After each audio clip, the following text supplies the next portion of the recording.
When, at the end of a spectacularly successful season of the Soviet Kirov Ballet in Paris in 1961, lead dancer Rudolf Nureyev made the apparently spontaneous decision to defect to the West while in the departure lounge of Le Bourget Airport, it made headlines around the world and soured East-West relations.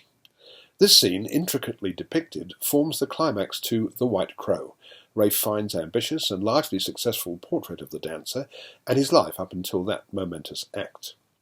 The film's opening scene features Fiennes himself as Alexander Pushkin, not the famous writer, but the head teacher of Leningrad's Vaganova Ballet Academy, who has been quizzed by a Soviet official about the defection.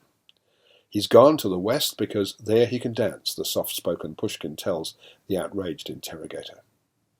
After this curtain raiser, the film unfolds in 3 time periods. One, which begins with Rudolph's birth in 1938 on a Trans-Siberian train, explores his childhood. These scenes are filmed in the scope ratio and with colours so muted they're almost monochrome. Then there are scenes set in Leningrad in 1955, when the teenage Nureyev began learning to dance in earnest, and 1961, when he and the ballet company arrive in Paris, closely watched over by a clutch of Soviet minders, led by Strizhevsky, played not as the sinister bully you might expect, but more subtly as a charming manipulator by Alexei Morozov. These sequences, which are photographed for the normal screen ratio, adopt a slightly washed-out colour that appears to emulate the Sov colour with which Soviet films of the period were often filmed.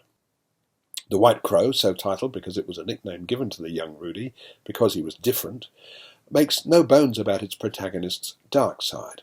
Arrogant is a mild word to describe him at his worst.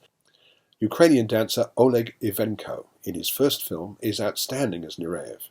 He not only looks a bit like him and dances brilliantly in much the same style, but he also proves to be a charismatic and accomplished actor, handling some difficult scenes with apparent ease. David Hare's intelligent and clearly well-researched screenplay proves a fine basis for Fiennes' exemplary direction. I'm giving The White Crow 4 stars.